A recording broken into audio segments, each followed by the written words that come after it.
Bilang kecil banget, Bre. Kemana?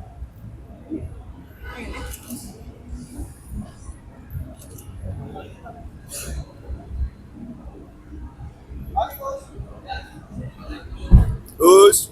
Assalamualaikum, Mas Men. Gus. Gimana Pak Gus? Ya.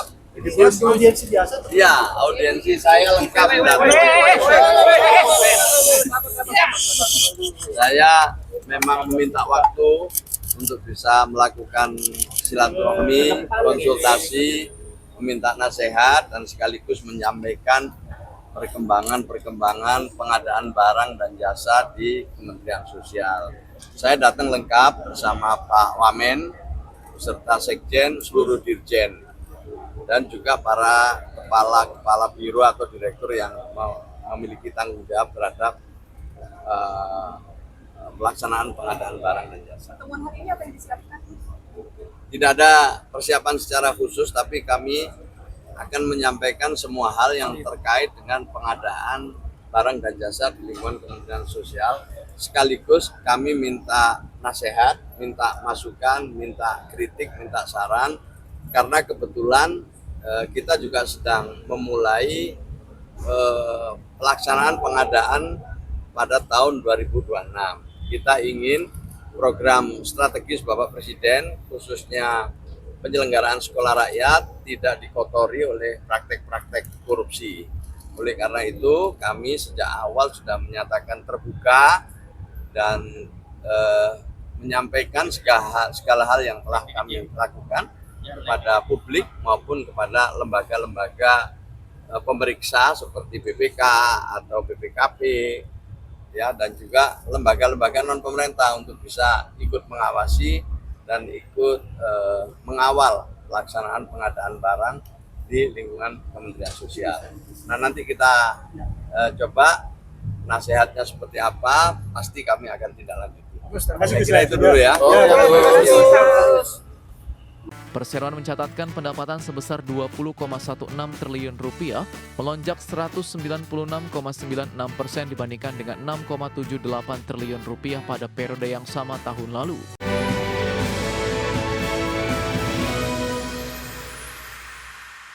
PT Harta Dinata Abadi Tbk membukukan kenaikan laba bersih sebesar 189,48%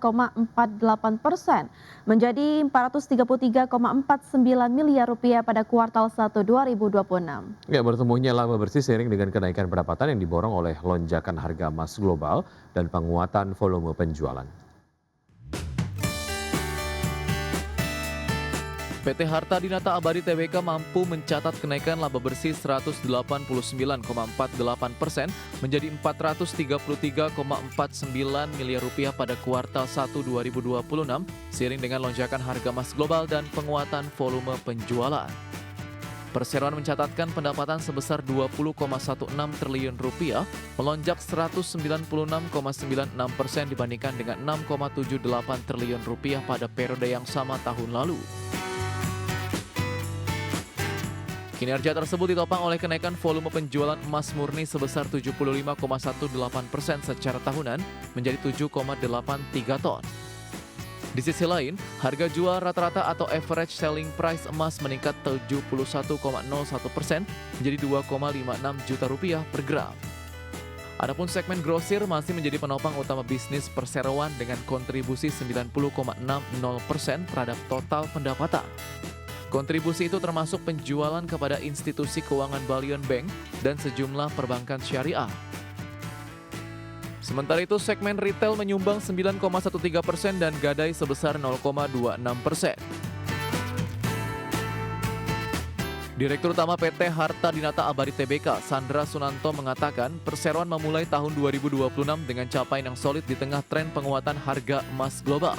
Perseroan akan terus berfokus pada penguatan ekosistem bisnis emas yang terintegrasi, optimalisasi kapasitas produksi, serta penguatan jaringan distribusi guna menjaga pertumbuhan yang berkelanjutan. Berbagai sumber IDX Channel. Kinerja PT Siloam International Hospitals Tbk atau SILO dinilai masih solid memasuki kuartal 2 tahun ini. Ya, pertumbuhan pendapatan yang konsisten, efisiensi operasional, serta ekspansi layanan kesehatan premium menjadi penopang prospek perseroan ke depan.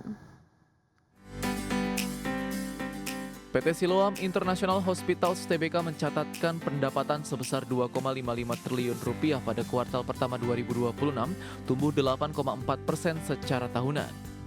Di saat yang sama, EBITDA perseroan meningkat 11,7% menjadi 748,8 miliar rupiah dengan margin EBITDA mencapai 29,4%.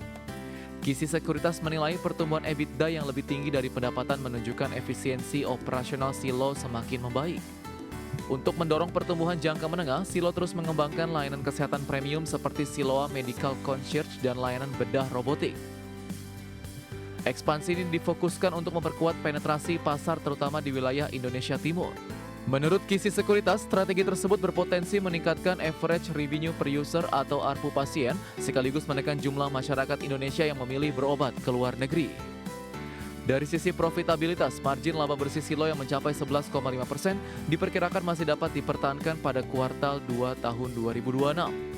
Selain itu, langkah perseroan mengintegrasikan 14 properti rumah sakit senilai 9 triliun rupiah dinilai akan memperkuat basis aset dan fleksibilitas ekspansi jangka panjang.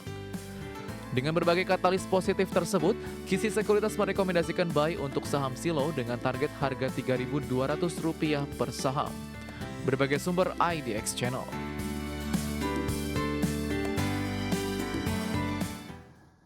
Pemirsa, kami akan kembali dengan informasi menarik lainnya. Tetaplah bersama kami.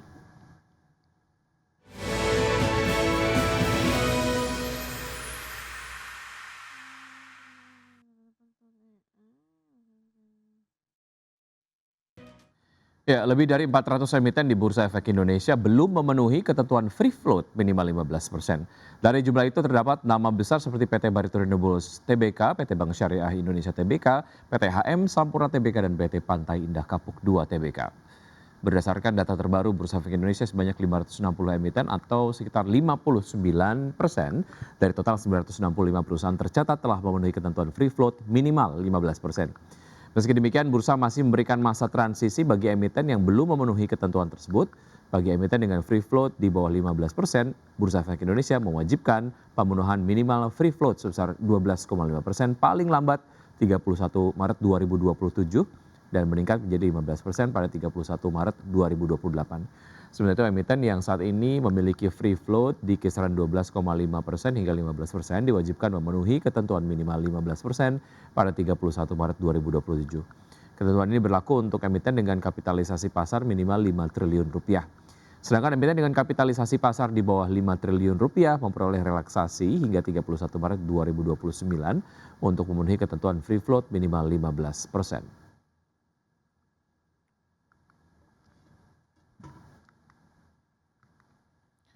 Pengadilan Perdagangan Amerika Serikat pada hari Kamis 7 Mei 2026 memutuskan menolak kebijakan tarif global terbaru Presiden Donald Trump sebesar 10%. Pengadilan menyatakan bahwa tarif menyeluruh tersebut tidak dapat dibenarkan berdasarkan Undang-Undang Perdagangan Amerika Serikat era 1970-an.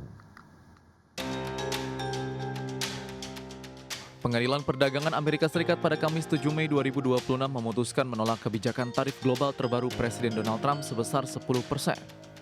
Pengadilan menyatakan bahwa tarif menyeluruh tersebut tidak dapat dibenarkan berdasarkan Undang-Undang Perdagangan era 1970-an.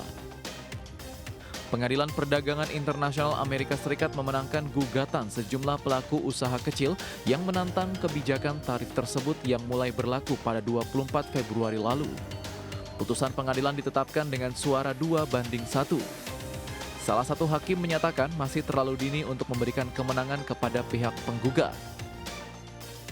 Pelaku usaha kecil berargumen bahwa tarif baru tersebut merupakan upaya untuk menghindari putusan penting Mahkamah Agung yang sebelumnya membatalkan tarif Trump tahun 2025 yang diterapkan melalui International Emergency Economic Powers Act.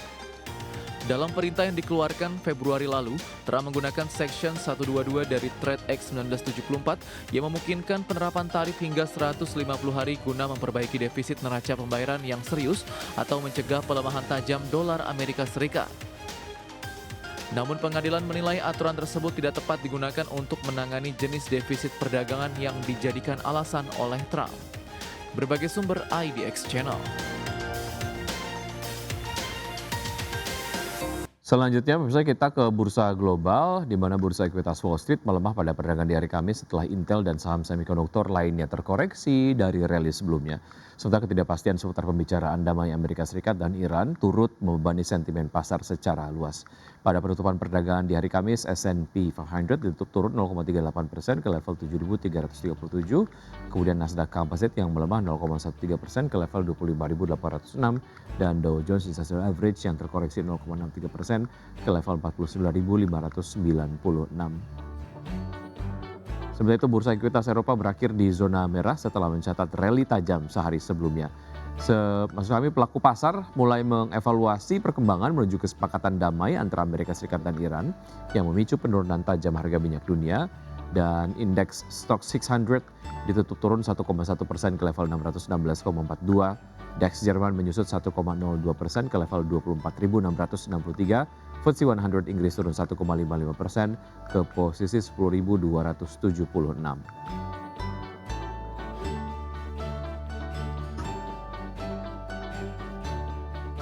Terima kasih Anda masih bergabung sama kami. Pemirsa, PT Raharja Energi Cepu Tbk menyetujui pembagian dividen tunai sebesar 122,17 miliar rupiah dalam rapat umum pemegang saham tahunan yang digelar pada Kamis 7 Mei 2026. Ya, berdasarkan hasil RUPST, perseroan membagikan dividen tunai sebesar 7,03 juta dolar Amerika atau setara 122,17 miliar rupiah. Nilai tersebut setara dengan Rp45 per saham. Manajemen menyebut pembagian dividen mencerminkan komitmen perseroan untuk memberikan imbal hasil yang konsisten sekaligus menjaga ruang pertumbuhan ke depan.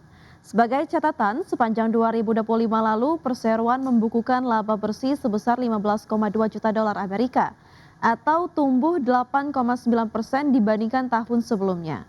Kenaikan laba terjadi meski pendapatan terkoreksi 14,6% menjadi 49,3 juta dolar akibat penurunan volume lifting dan harga minyak.